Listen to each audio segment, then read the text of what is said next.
Richmond Hasiolan Sianipar. Dia boleh-boleh saja mengaku sebagai peneliti dan akademisi, tapi pengakuannya itu tidak sejalan dengan tingkah lakunya.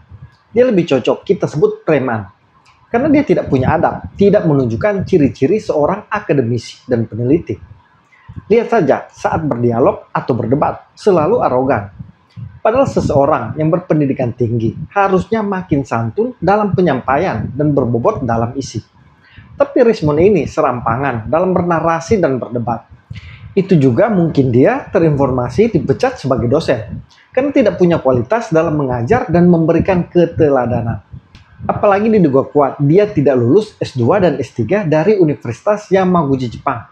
Karena nama Richmond tidak ditemukan dalam data penyitaran ijazah luar negeri yang tercatat di Dikti. Ijazahnya berbeda dan lebih parah, dia tidak bisa berbahasa Jepang. Nah, kali ini saya akan membeber 15 bukti berdasarkan jejak digital yang menunjukkan kualitas seorang Richmond Sianipar. Dia lebih cocok disebut preman daripada peneliti atau pakar. Pertama, saat Richmond marah-marah di kantor Ditjen Dukcapil Kemendagri. Oke ya, berarti udah Pi, gini, berarti data itu dari penyidik. Anda ilmiah kan? Iya, makanya saya tanya sekali lagi. Makanya saya tanya juga. Di VR Oke, berarti itu datanya dari Anda paham nggak? di Resop, dari penyidik. Iya. Oke, itu aja. Silakan. Saya akan laporkan Anda. Berarti penyidik ya. Anda menyalahkan penyidik. Siapa yang bilang menyalahkan? Loh, kan dia bilang tadi flash disk dari penyidik di Resop. Anda aku itu tertanam dalam di VR Telview. Enggak, itu ada di file flash disk. Anda yang menyalahkan, Anda memang suka menyalahkan. Kok menyalahkan orang? Anda memanipulasi mulutmu. Parah kau.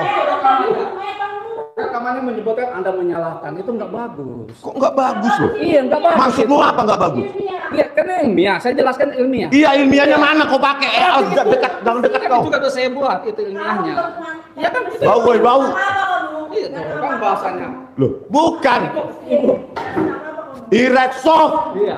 Remake kau pakai. Untuk Iya. kau kabur-kaburkan. Tahu nggak kau? Utilitasnya tahu? Anda tahu itu? Utilitasnya tahu? Itu untuk apa? Saya tanya. Anda kan ilmiah. Mengubah dimensi frame, laju frame, kodek. Yang mengubah Ireksoft. yang menampilkan display aspek ratio jadi 1:1 siapa di persidangan yang pakai YouTube 3 kali distorsi? Karena nggak kau kasih. Saya kasih di persidangan. Siapa yang ngasih? Kita konfrontasi di September 2016. Itu karena nggak dikasih. Saya bilang, Ya saya harus periksa. Perlu waktu lama. Karena sudah berapa bulan sama kau. Anda ambil di jaksa penuntut Sudah kau akui. silakan di Ireksoft. majelis hakim. Anda nggak bilang nggak mau. Ireksoft kau yang pakai. Anda bilang Kau yang pakai. Anda bilang sendiri nggak bisa periksa karena lama. Memanipulasi kau Anda kabur-kaburkan. itu kan manipulasi. Malu, coba dicek di YouTube. Cek di YouTube. Cek di Udah. YouTube. Bagaimana cek di YouTube? Udah. Anda memanipulasi YouTube 3 kali distorsi. Anda tampilkan di persidangan. Kemudian saya bilang, silakan konfrontasi. Silakan ambil di barang buktinya di jaksa. Tinggal pendapannya saya. Anda bilang Gini. Itu butuh Sekarang waktu gini. lama. Berarti Bohong, Anda nggak bisa. Berarti Anda sangkal Anda menggunakan Ireksoft. Pak Prabowo Subianto, ini ahli penipu forensik rekayasa Polri, bekerja sama dengan Tito Karnavian. Makanya kau dikasih hadiah foto. Itu fitnah. Oke, kita tunjukkan. Utilitasnya tahu. Itu untuk apa? Saya tanya. Anda kan Mengubah dimensi frame. Tadi flash disk. Anda tuh ini yang nggak? Saya bingung. Sombong aja. Enggak, ilmiah itu butuh penjelasan. Iya, makanya tadi penjelasan Anda saya konfirmasi lagi. Berarti flash disk, Anda pernah metadata-nya. Anda pernah jadi dosen kan? Ketika dosen itu. Jangan bawa dosen. Oh iya, saya juga dosen. Oke, sekarang saya tanya. Anda tahu Linux itu dari apa kernelnya? Apa kernel Linux? Udah, nggak usah ajarin saya karena oleh Linux. Nggak bagus. Kok nggak bagus loh? Iya, nggak bagus. Maksudmu apa nggak bagus? Iya, karena ilmiah. Saya jelaskan ilmiah. Iya, ilmiahnya mana kau pakai? Jangan dekat Itu kau. juga tuh saya buat itu ilmiahnya. Ya kan? Bau. Iya, kan bahasanya. Loh, bukan. Utilitasnya tahu. Itu untuk apa? Saya tanya. Anda kan Mengubah dimensi frame, laju frame, kodek. yang menampilkan display aspek ratio jadi 1:1 siapa di persidangan yang pakai YouTube 3 kali distorsi? Karena nggak kau kasih. Saya kasih di persidangan. Saya kasih. Kita konfrontasi di September 2016. Itu karena nggak dikasih. Saya bilang, Ya saya harus periksa. Perlu waktu lama. Anda sudah berapa berapa bulan sama kau? Anda ambil di jaksa penuntut Sudah umum. kuakui. Silakan Ini di repot. majelis hakim. Anda nggak bilang nggak mau. Repot kau yang pakai. Anda bilang Kau yang pakai. Anda bilang sendiri nggak bisa periksa karena lama. Mau manipulasi ke Anda kabur-kaburan. itu kan manipulasi. Malu coba dicek di YouTube. Cek di YouTube. Cek di YouTube. Bagaimana cek di YouTube? Anda memanipulasi YouTube 3 kali di sosial. Anda tampilkan di persidangan. Kemudian saya bilang silakan konfrontasi. Silakan ambil di barang buktinya di jaksa. Tinggal putar panggil saya. Anda bilang Gini. itu bocor. Sebagai tamu yang datang, Rismond tidak menunjukkan adab dan sopan santun. Apa salahnya bertanya dengan baik-baik? Katanya pendidikan tinggi, sampai S3 di Jepang, mantan dosen, peneliti, pakar. Kok nggak punya etika? Ini yang mau diajarkan sama generasi muda kita. Malah Rismond ini hanya mempertontonkan kebodohannya. Karena hanya orang yang daya nalarnya rendah harus berargumen dengan emosi dan tidak beretika dengan lawan bicara. Kedua, Rismond diskakmat Joshua Sinambela. Dengan gradient analisis. Kalau yang tadi klaimnya Bang Joshua tidak ada komparasinya, skripsi yang lain tidak diteliti, tanggapan Anda? Begini Bang, jadi kita bukan dia mungkin punya akses. Kita kan tidak punya akses, sekali foto sudah 5 menit selesai gitu loh. Yeah. Dan saya, karena begini, ada banyak manipulasi, ya kita duga manipulasi bahwa hal itu juga sengaja dilakukan supaya seragam dengan punya Joko Widodo. Karena apa? Indikasinya adalah tidak ada juga lembar pengesahan penguji pada skripsi-skripsi tersebut. Padahal sesuai aturan baku dan ketat di UGM, dan saya yakin di universitas lain, lembar pengesahan penguji itu adalah wajib dan mutlak ada di skripsi tersebut. Nah, jadi bukan kita lihat secara visual saja, kita juga lakukan uji overlay. Kita analisa glib bentuk huruf, kita lakukan juga uji proportional spacing dan kerning yang membuktikan bahwa lembar pengesahan skripsi tersebut terbuat dengan digital Word document. Baik. Bang Joshua, tanggapan Anda? Iya. Jadi itulah yang sebenarnya kekeliruan dari awal yang dilakukan oleh Rismond gitu ya. Jadi sudah jelas-jelas bahwa font tersebut, bahwa proportional spacing maupun kerning itu persis sama. Saya bisa kasih tunjuk juga di background saya jika memang ingin saya kasih tunjuk. Termasuk juga nanti yang berhubungan dengan lintasan merah itu. Ketika misalnya Rismond menggunakan data-data Dian Sandi dan dia tidak menemukan, berbeda dengan yang kita lakukan, ya kita dengan analisis kita bisa menemukan, ya dengan namanya tone mapping, dengan mengubah kontras dan segala macam itu kita bisa menemukan menggunakan data yang sama. Tetapi kalau ingin lebih jelas lagi, kita bisa menggunakan data-data yang lebih baik, ya karena kita memiliki data hasil scan-nya, ya sehingga itu sangat berbeda jauh dengan hasil penelitian yang dilakukan oleh Rismond karena dia hanya menggunakan data dari sumber media sosial yang ukurannya sangat kecil sehingga kualitasnya sangat jauh dari aslinya. Di sini kelihatan beda kelas antara Rismond dan Joshua Sinambela. Ternyata ilmu Rismond masih rendah karena Joshua bisa mematahkan hipotesis Rismond. Yang jadi persoalan hanya berdasarkan hipotesisnya yang belum teruji itu, Rismond sudah mengklaim ijazah Jokowi palsu. Padahal hipotesis itu belum final dan ternyata bisa dipatahkan. Apalagi Rismond hanya menguji foto dari medsos, bukan dokumen asli. Tapi sudah sok mengklaim 1.000.000% palsu. Padahal UGM sendiri sudah menyatakan memberikan ijazah asli ke Jokowi. Ketiga, Rismond diskakmat C. Suhadi. Ya, saya langsung ke Pak Suhadi. Pak, kalau kita lihat dampak dari putusan ini, Pak, yang disebutkan oleh Barreskrim tadi, bagaimana Anda melihat dampak dari putusan dan nantinya ada beberapa challenge ke depan? Karena kita tahu ada pelaporan juga terkait dugaan ini di beberapa tempat, Pak, termasuk Polda Metro Jaya. Pak Suhadi. Baik, kalau saya sebagai orang yang sebagai penasihat, sebagai praktisi dalam hal ini, apa yang sudah dilakukan oleh Mabes Polri atau Barreskrim itu sudah selesai, sudah final. Ya, segala bentuk keputusannya itu ada mengikat.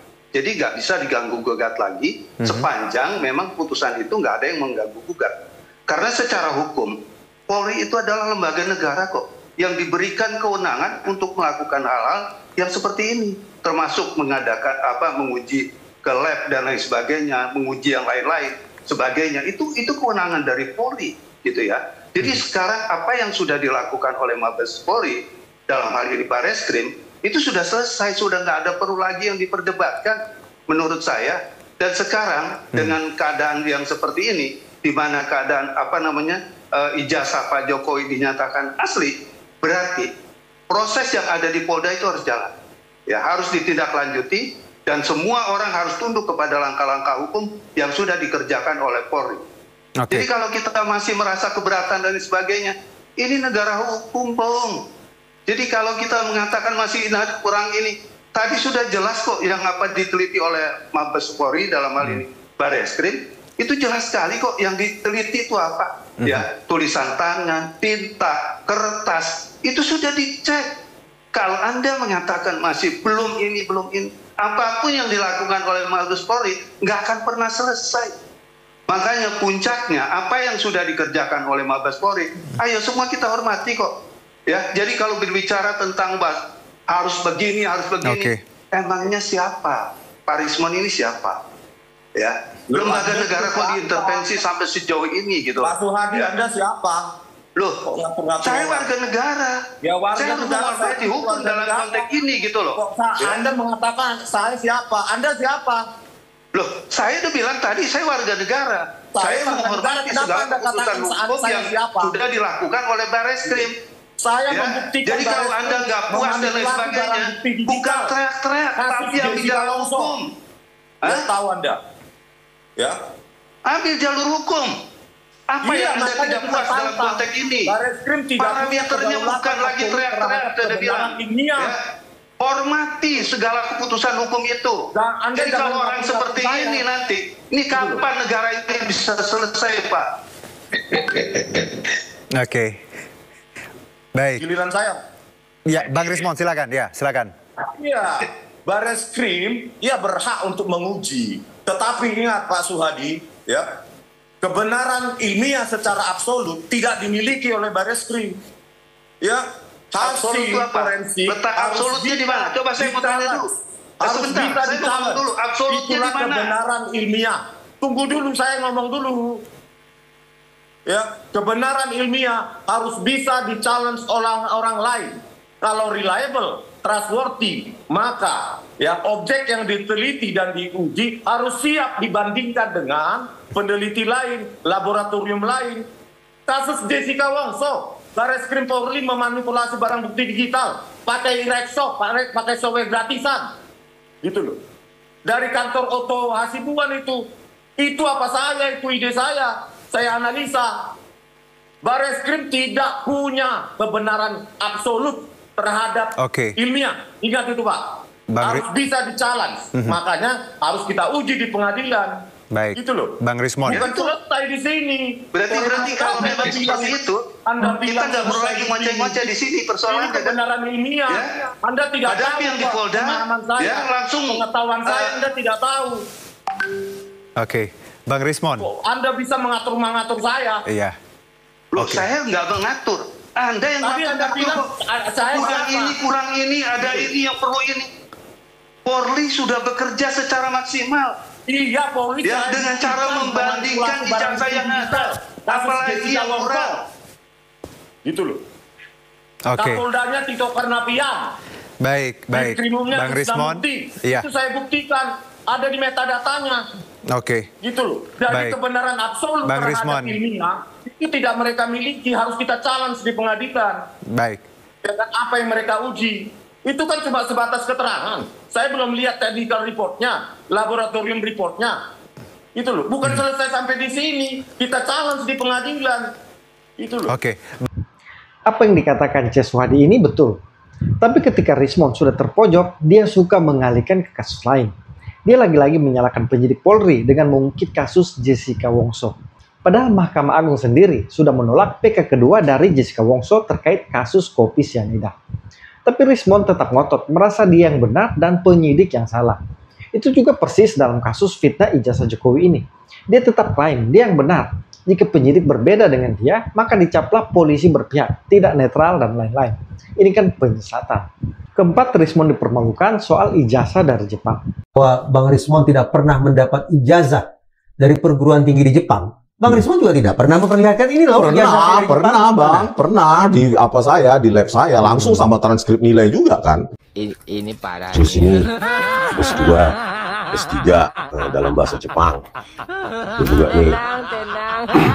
Ini justru ditertawakan oleh seorang peneliti sistem informasi dari Hokkaido, Jepang yang bernama Roni Teguh Tribuners. Roni Teguh ini terbaru meragukan keaslian ijazah dari Rismon Sianipar yang mengklaim dirinya merupakan lulusan Universitas Yamaguchi, Jepang. Hal ini berdasarkan ijazah yang pernah ditunjukkan oleh Rismon Sianipar dan beredar juga di media sosial. Roni Teguh yang muncul ke publik ini mengatakan Tribuners bahwa ijazah Rismon ini tuh berwarna putih. Padahal menurutnya ijazah lulusan Universitas Yamaguchi harusnya berwarna kuning. Gak cuma itu aja, ijazah dari Yamaguchi ini juga harusnya pakai bahasa kanji dan berbahasa Inggris. Loh enggak. Jadi Anda melihat ikan setan. Ikan setan. Ini yang menarik, karena ijazah Rismon berbeda dengan ijazah dari Universitas Yamaguchi, Jepang. S2 dan S3 Rismon juga tidak terdaftar di Dikti. Apalagi terinformasi, Rismon juga tidak mencantumkan gelar S2 dan S3-nya dari Jepang di buku Jokowi White Paper yang dia tulis bersama Suryo dan Tifa. Ini kan jadi pertanyaan, kok nggak bangga jadi lulusan Jepang? Tidak dilaporkan ke Dikti dan tidak dicantumkan dalam buku. Jangan-jangan memang palsu. Kelima, Rismon dipermalukan host Nusantara TV. Kenapa tidak yang ngomong kami meyakini itu yang Anda tuntut? Ya, karena kalau ini palsu, ya, maka ijazah ini dipakai untuk capres loh. Ya, kan gampang Bang sebenarnya. Ya, kalau misalnya Pak Jokowi bersikuku tidak ingin menunjukkan ijazahnya, yang kata UGM tadi asli, ya Anda tuntut aja UGM-nya. Sebenarnya hipotesis kami ya, karena kami paham bahwa ijazah itu akan dipegang dan disembunyikan sampai kiamat gitu ya. Jadi oleh karena itu kami terdengar sah-sah saja kan pemilik ijazah memegangnya sampai kiamat. Sah begitu? Kalau dia bukan pejabat publik. Kalau dia mantan pejabat publik nomor 1 di Indonesia, ya. Masa seperti ini sih? Sebenarnya kalau Anda tidak bisa menghadirkan Pak Jokowi, ya kan tinggal minta UGM aja atau Anda tuntut aja UGM. Kalau Anda memang tidak percaya kata-kata UGM, ya tuntut UGM-nya. Kalau ternyata terbukti dia tidak benar, otomatis Pak Jokowi juga terbukti salah, begitu kan? Saya tidak tahu sampai di situ. Tetapi begini, pendekatan kami ya, pendekatan ilmiah kami. Loh enggak. Jadi Anda melihat ikan setan. Ikan setan. Di sini kelihatan logika host Nusantara TV ini lebih sehat daripada Rismon yang mengaku pakar dan peneliti. Karena ijazah itu dokumen pribadi, walaupun dia mantan presiden. Karena tidak ada aturan wajib untuk memperlihatkan ijazah kepada orang lain yang tidak punya kepentingan. Tapi Jokowi juga sudah menunjukkan kepada wartawan, kepada penyidik, bahkan kepada pengurus projo yang terbaru. Tapi memang Jokowi tidak mau menunjukkan ke Rismon CS karena cara memintanya tidak beradab. Fitnah dulu, baru minta ijazah Jokowi ditunjukkan. Logikanya juga, jika Jokowi palsukan ijazah UGM, yang paling marah justru UGM dan akan melaporkan Jokowi. Karena Rismon rendahkan Satpam. Satpam, ijazah Gibran, asli apa palsu? Berani kamu. Berani Aduh.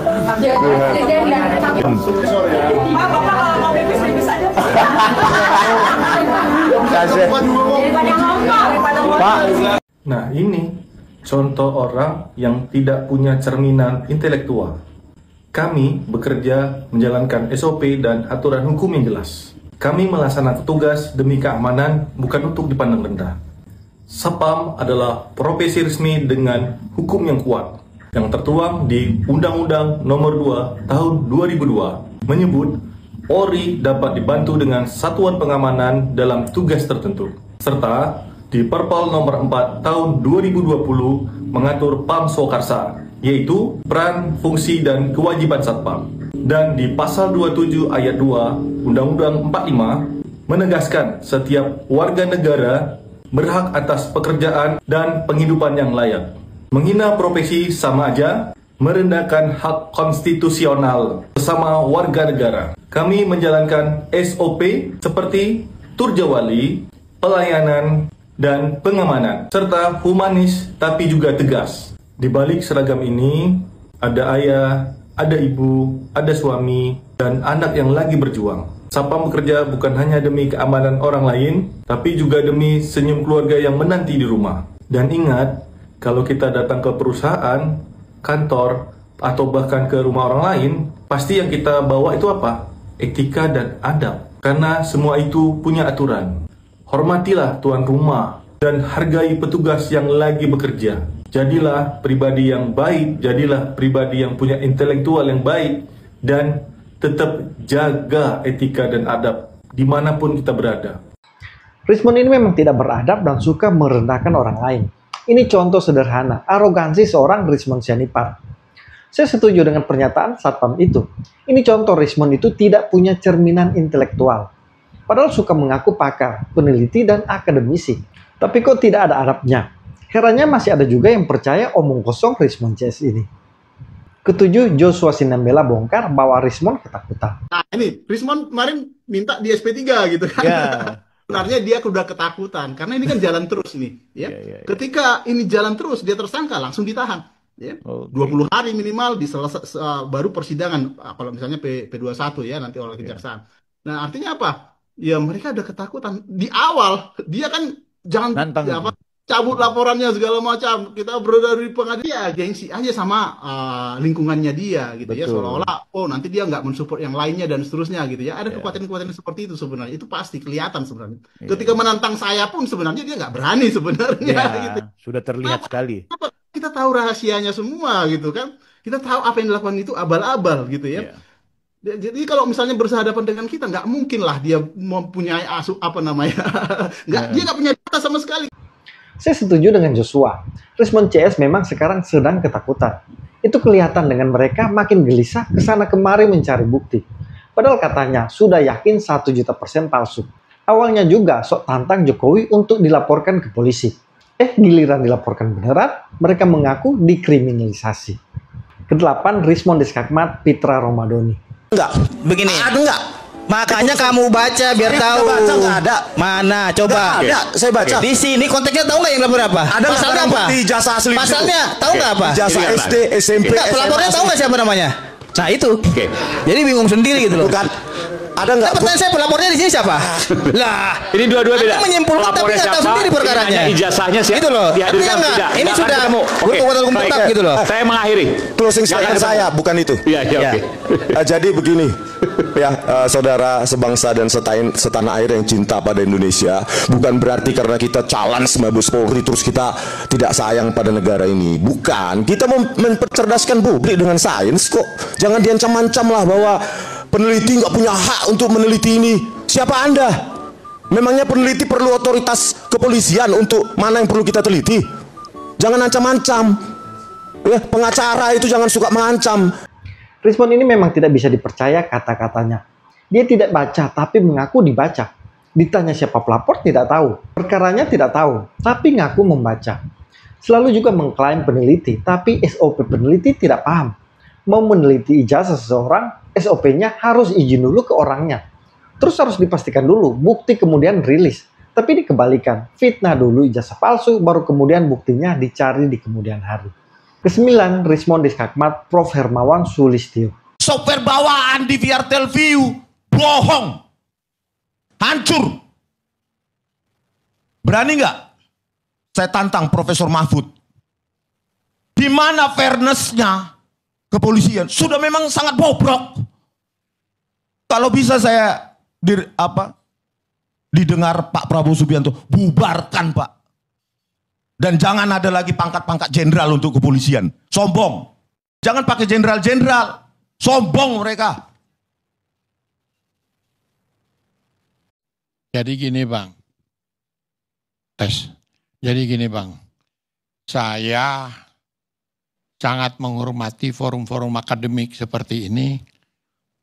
Jika dilakukan dengan santun dan beradab. Saya tidak akan pernah mau datang lagi ke sini karena terlalu banyak forum di luar yang lebih santun. Mari kita diskusi santun. Saya mengajar di 16 negara selama 30-40 tahun. Gak pernah saya lihat forum seperti ini. Dan Bang Karni membiarkan. Saya wartawan 25 tahun Bang. Mulai dari majalah gadis. Jadi sebetulnya saya ahli gadis-gadis. Nah, 25 tahun. Saya pernah jadi wartawan TSM. Saya heran kenapa kawan-kawan yang keras sekali sama polisi, tidak pernah saya dengar suaranya keras terhadap Panglima TNI kepada Kasat. Coba kalau berani maki-maki mereka. Nah, jadi saya mengawaki reformasi di Polri dari awal, dari 98. Pada waktu itu kita semua merasa polisi jadi orang Jawa bilang bolodupaknya. Dipakai oleh tentara, nginjek-nginjek, diinjek-injek, polisinya nginjek-nginjek kita aktivis. Kalau orang yang mengaku aktivis dan tidak tahu siapa saya, itu penumpang gelap di belakang. Saya bertaruh nyawa, 35 tahun saya jadi demonstran di lapangan. Bertaruh nyawa, terutama 98. Suruh Adian ngomong di sini. Suruh teman-teman yang lain ngomong di sini. Nah, jadi saya tidak rela ketika polisi dimaki-maki padahal kesalahannya itu bukan itu. Kalau kita sakit jantengan, kaki sakit, sakitnya kan sampai kepala, Bang. Yang dipotong itu lehernya kemudian, bukan kaki yang sakit ini. Nah, mari kita benahi bangsa ini supaya lebih beradab, lebih santun. Saya mengajar di Jepang, di Kyoto Daigaku. Kami tinggal di sana sampai detik ini sudah 19 tahun, hampir 20 tahun. Anak saya ahli IT di Jepang. Anak saya ahli kripto, ketua tim yang menciptakan Bitcoin. Jadi kami tahu semua itu. Tanya kawan-kawan dari angkatan saya, semua tahu saya orang yang paling keras. Jenderal Angkatan Darat saya maki-maki. Semua tahu di TV, di luar, kalau berani bunuh saya. Lebih keras dari omongannya Rismon. Tapi kita kan nggak mau tidak berkeadaban seperti itu selamanya. Oleh karena itu saya menulis, menyalurkan energi menjadi menulis. Polisi mengubah sifat konflik dari kekerasan menjadi diskusi, menjadi hukum, menjadi undang-undang. Marilah kita taati itu. Jadi saya tidak ada komentar lagi.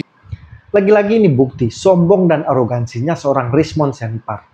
Pernyataan Prof. Hermawan di sini juga menurut saya tajam dan mempermalukan Rismon. Karena mengaku akademisi, tapi sangat tidak beradab dan arogan. Rismon ini seperti katak dalam tempurung. Dia merasa di dunia ini dialah yang paling hebat. Padahal terbalik, dia tidak ada apa-apanya. Hanya modal ngotot dan bersuara keras. Ke-10, Rismon Diskakmat Profesor Kuncoro dari UGM. Coba Prof, di UGM ada tidak skripsi tanpa lembar pengesahan penguji? Anda pertanyaan saya tanya. Iya. Di UGM ada berapa cara pengujian seperti itu? Di tanah ada berapa cara? Anda tahu hanya yang mengatakan skripsi. Ada ujian skripsi, ada ujian pendadaran. Begitu. Ada data siapa ujian skripsi, penelitian ada. Nilainya mungkin di situ jelek. Tapi ketika pendadaran dia memertekan dengan baik, dan dia bisa mendapat dan lulus. Keterbukaan informasi publik, Prof. Ijazah yang telah dipakai untuk mendapatkan jabatan publik itu adalah milik publik. Saya adalah warga negara pembayar pajak. Dan Joko Widodo telah menggunakan ijazahnya tersebut setidaknya 2 kali, tahun 2014 dan 2019, untuk mendapatkan jabatan presiden. Sekarang pertanyaannya, Jokowi bertanggung jawab harusnya menunjukkan kepada kita semua sebagai warga negara pembayar pajak bahwa ini loh ijazah yang saya pakai untuk mencapai jabatan presiden. Itu bukan urusan saya. Urusan Anda adalah nomor 14 ijazah tahun palsu. 2008. Tapi bukan saya, urusan saya. Hak mengeluhkan itu bukan saya. Urusan Jokowi dengan Anda. Gitu. Tapi kalau ijazah palsu, saya pertahankan. Tugas saya mementarkan ijazah palsu. Karena itu terkait dengan Kalau terkait alma dengan mater. UGM. Dari mana Pak Profesor Kuncoro yakin bahwa ijazah Jokowi asli? Loh tadi saya bilang. Apanya? Dia itu kuliah di UGM. Teman-temannya membuktikan. Saya punya daftar nilai. Gitu loh. Ada transkrip semuanya. Itu apa tidak? Makanya transkrip nilai atau KRS? Transkrip nilai ada. Akhir? Ada. Akhir? Tulisan tangan? Itulah tadi. Nilainya Anda tadi selalu makanya, memancing saya pada tulisan tangan. Tapi persoalannya adalah makanya kalau Profesor Kuncoro benar-benar melihat transkrip nilai akhir itu, saya tanya pada nilainya Anda. Tulisan tangan atau ketik? Anda percaya Jokowi kuliah, mesti tidak percaya. Karena ada konsep Anda pembenaran. Agar Anda benar kemudian itu tidak diakui. Tetapi sekali lagi, yang mengatakan bahwa Jokowi kuliah itu bukannya saya. Dosen mengatakan, mahasiswa temannya mengatakan. Kalau gitu loh. keterangan KKN dia ikut itu KKN. bernilai sama dengan keterangan yang didapatkan oleh Profesor Sofyan Effendi, beberapa profesor rekannya dan mantan dekan fakultas sumber datanya mantan dekan fakultas kehutanan. Gitu loh. Mantan dekan fakultas kehutanan UGM diwawancarai oleh Profesor Sofyan Effendi mengatakan Jokowi tidak pernah diuji skripsinya. Oleh karena itu tidak ada tanda tangan penguji di skripsinya. Coba Prof, di UGM ada tidak skripsi tanpa lembar pengesahan penguji? Anda pertanyaan saya tanya. Iya. Di UGM ada berapa cara pengujian seperti itu? Di kehutanan ada berapa cara? Anda tahu, hanya mengatakan skripsi. Ada ujian skripsi, ada ujian pendadaran. Begitu? Ada data siapa ujian skripsi, penandatangan ada. Nilainya mungkin di situ jelek. Tapi ketika pendadaran dia memertekan dengan baik, nilainya bisa menjadi baik dan lulus. Setelah ujian skripsi? Ada ya. Ada dilakukan pendadaran. Revisi kan? Oh, direvisi karena pendadaran. Iya, dilakukan revisi, lalu mendapatkan lembar pengesahan penguji. Dia ada pendadaran. Kemana lembar pengesahan penguji pada skripsi Joko Widodo? Tidak tahu. Yang saya tanyakan langsung 15 April 2025 kepada Profesor Wening, memang tidak ada. Sorry, saya akan membela Wening. Anda selalu mencari slip of tongue sebagai satu kesalahan. Kenapa slip Dia of tongue? mengatakan fakultas kedokteran, di mana-mana muncul. Itu bukan saya, Prof. Itu bukan saya. Tapi kelompok Anda mengatakan seperti itu. Dan itulah yang saya katakan orkestrasi Kembali tadi. ke top. Ini juga contoh, Rismon itu seperti katak dalam tempurung. Pemahamannya hanya sempit, tapi sok paling ahli. Padahal dia sendiri tidak tahu sistem di UGM. Betul kata Prof. Kuncoro, Rismon ini hanya mencari pembenaran, bukan kebenaran. Ke-11, Rismon minta perlindungan ke Habib Rizik. Begini, kok disikapi oleh pihak yang sebelah sana dengan Bang Rismon dilaporkan ke Polda Metro Jaya. Nah, saya pikir ini Kapolda Metro Jaya nggak usah diproses lagi lah. Itu laporan, diabaikan aja. Bukan. Sebab ini kan penelitian ilmiah yang mesti dibuktikan, bukan dikriminalisasi. Masa penelitian ilmiah dikriminalisasi, dilaporkan sebagai bentuk fitnah lah yang menyebarluaskan kebencian. Enggak begitu. Nah, jadi sekali lagi bahwa Bang Rismon dan kawan-kawan sudah betul. Itu jalan, teruskan Bang Rismon. Iya. Ada pepatah, kemiripan menarik kemiripan. Ini contohnya, para pembenci Jokowi akan bersatu di satu kolam yang sama. Rismon yang mengaku peneliti, tapi meminta dukungan dari Habib Rizik, yang track recordnya dikenal anti toleransi dan petinggi ex-HPI. Narasinya pun sama, Habib Rizik membela Rismon. Jadi dengan video ini jelas, siapa Rismon ini sebenarnya. Memang tujuannya bukan untuk mencari kebenaran, tapi untuk menjatuhkan Jokowi dengan menebar fitnah soal ijazah palsu. 12, Rismon dan istrinya marah dilaporkan ke Universitas Yamaguchi, Jepang. Kemarin saya diundang sama DT Nusantara ya, TV Nusantara, apa namanya? Nusantara TV. Ternyata Rismon juga diundang, ya kan? Ketika saya masuk di ruang transit, gitu ya kan? Dia masih podcast, ya, bagi podcast, mau salamin dia. Oh, saya masih podcast katanya gitu. Setelah udah selesai podcast dia, ngapain kau di sini katanya? Oh, juga narasumber gitu ya. Jadi ribut gitu. Ribut. Ada istrinya yang nyerocok dulu. Oh gitu. Marah-marah gitu ya. Kamu yang melaporkan ini ya ke Yamaguchi, kamu yang ngirim email ke Yamaguchi ya. Saya sih diam aja. Saya nggak mau lah. Harus takut kalau melaporkan ke Yamaguchi. Kalau belum ada laporan juga. Kalau memang benar ya kan? Iya. Kita menyampaikan yang benar ya kan, fakta-fakta ya kan. Contohnya nih saya nih, S1 saya di Medan, orang mau laporkan silakan S2 di Bandung, S3. Bukan melaporkan, tapi kita memverifikasi. Iya. Kata nih, saya S3 di Unisba, dokter. Ya silakan aja tanya ke sana. Iya, langsung bangga. Asli gitu ya. Nanti biar rektor yang jawab. Jadi ini marah. Wah, ini teman baru nih teman-teman. Jadi ada kemarin aksiden ya ketika Bang Joshua Sinambela mau podcast Nusantara TV, tiba-tiba ada katanya nyonyanya Rismon ya. Hai ibu-ibu nyonya Rismon, jangan terlalu galak-galak ya. Nah, jadi katanya nih nanya dia kepada Bang Joshua, kamu ya yang laporkan ke Yamaguchi, yang nanya ke Yamaguchi gitu. Ini kan sangat menarik sekali loh. Pak Jokowi nih gitu kan biasanya nggak pernah ini gitu. Kalau memang ijazahnya asli, kan harusnya nggak takut dilaporkan ke Universitas Yamaguchi Jepang. Yang jadi pertanyaan, kenapa Rismon dan istrinya takut dan marah karena ijazah Rismon dipertanyakan? Apalagi tujuannya kan hanya cross-check. Dan dari Yamaguchi Jepang sudah menegaskan tidak mengenal Rismon dan tidak pernah mengeluarkan ijazah seperti yang ditampilkan Rismon. Ini kan beda dengan UGM yang dengan tegas mengatakan Jokowi alumni dan mengeluarkan ijazah resmi atas nama Jokowi. Pak Jokowi juga tidak takut saat Rismon CS ke UGM. Malah senang karena pernyataan UGM makin memperkuat ijazah Jokowi asli. Jadi teman-teman sudah bisa menilai siapa yang punya ijazah palsu di sini. Jokowi kah atau Rismon? 13. Rismon diajari hukum oleh Pitra Romadoni. Contohnya nih, dari Dennis Iskandar, contohnya nih saya kasih. Nih, saya tuduh, Bang Rismon, kau itu perempuan. Enggak, saya laki-laki katanya gitu. Amin. Tunggu dulu, saya laki-laki katanya. Nggak perlu nanya Bang, tunjukin aja bahwasanya kau laki-laki atau perempuan, buka aja gitu. Jadi kan ini memalukan. Gitu loh. Contoh sederhananya logika seperti itu. Itulah dalil hukum tadi. Saya kan menyampaikan dalil hukum asas aktor inkabit bonus probandi. Jangan juga itu logika. Saya berbicara logika yang tadi.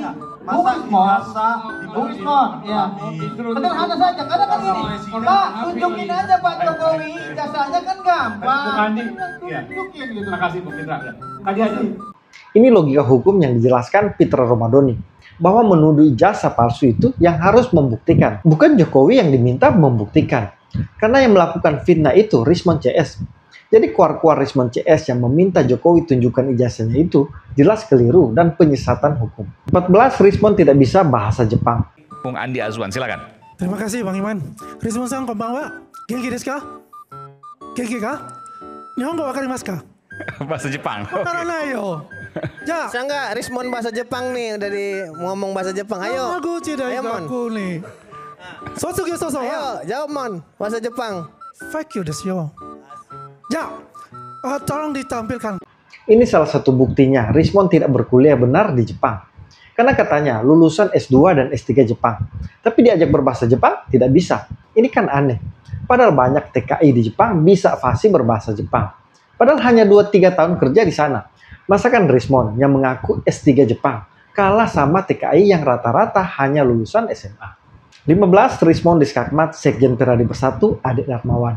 Saya mau bertanya kepada Bang Rismon terkait skripsi Bapak Joko Widodo, Insinyur Joko Widodo, bahwa skripsi sebenarnya yang Bang Rismon lihat dan dapatkan itu apakah didapatkan di mana skripsi itu? Apakah di luar UGM atau di dalam kampus UGM? Saya jawab ini, Bang. Ya, silakan. Iya, jelas kami pertama 15 Maret 2025 ya, saya datang sendiri ke perpustakaan Fakultas Kehutanan UGM. Ya, saya foto sendiri, saya pegang sendiri itu skripsi. Yang kedua, pada tanggal 15 April 2020 ya, Profesor Weni, Wakil Rektor Bidang Kemahasiswaan UGM itu menyerahkan kepada kami, memberikan kepada kami skripsi itu, dan itu kami dapatkan atas seizin karena mereka sendiri yang mengambilkan skripsi tersebut. Lalu pada 15 April itu Pak Roy Suryo yang memotokan baik lembar pengataan skripsi dan jumlah cuplik lembaran halaman dari tubuh dari skripsi tersebut. Jadi kami dapatkan atas izin dan pertanyaan kedua itu. Pertanyaan kedua, Bang Rismon. Nah, kalau didapatkan di UGM, pertanyaan kedua, Bang Rismon, apakah memungkinkan seseorang yang tidak melakukan kuliah dan atau pernah bersekolah di salah satu universitas, apakah skripsinya bisa ditaruh di UGM? Atau dalam artian gini, apakah bisa saya yang tidak berkuliah di UGM itu bisa menaruh atau memberikan kepada UGM skripsi saya untuk ditaruh di dalam universitas atau perpustakaan universitas itu sendiri? Apakah boleh seperti itu, Bang Rismon? Nah, itu pertanyaan itu ditanyakan ke pihak UGM ya, karena begini, UGM-nya boleh jujur tetapi oknumnya boleh tidak gitu. Dan kami juga di samping skripsi ya, kami juga menemukan fakta bahwa ya dalam dua skripsi itu ada seorang dosen atas nama Insinyur Hasanus Simon ya, SU ya, dalam dua skripsi yang berbeda itu memiliki tanda tangan yang berbeda. Makanya kami menduga ada keterlibatan orang dalam di dalam UGM dalam memanipulasi dokumen-dokumen akademik ini. Begitu, Bang. Ya, pertanyaan sangat sederhana. Pertanyaan sangat sederhana, Bang Rismon, bahwa apakah bisa seorang yang tidak alumni UGM menaruh dalam artian menaruh cap UGM, cover UGM, kemudian skripsi, kemudian ada tanda tangan dan lain-lain sebagainya. Nih, saya minta tolong dong UGM, saya taruh di perpus. Bisakah itu terjadi atau itu adalah di luar nalar pemikiran logika bisa ditempatkan di situ? Itu pertanyaannya. Baik. Bang Rismon bisa boleh menjawab. Kalau nggak bersedia menjawab juga nggak apa-apa. Lembaran negara aja bisa diubah, konstitusi bisa diubah. Ini Pak Adi ini kayak kurang jauh mainnya ya. Itu bukan. Saya bukan alumni UGM. Saya bertanya kepada Bang Rismon. Bolehkah itu dilakukan, Bang Rismon? Gitu loh. Ini juga salah satu video penting yang menunjukkan betapa dungunya Rismon ini. Ini memang pertanyaan jebakan dari Ade Darmawan. Rismon menegaskan melihat skripsi Jokowi di perpustakaan UGM.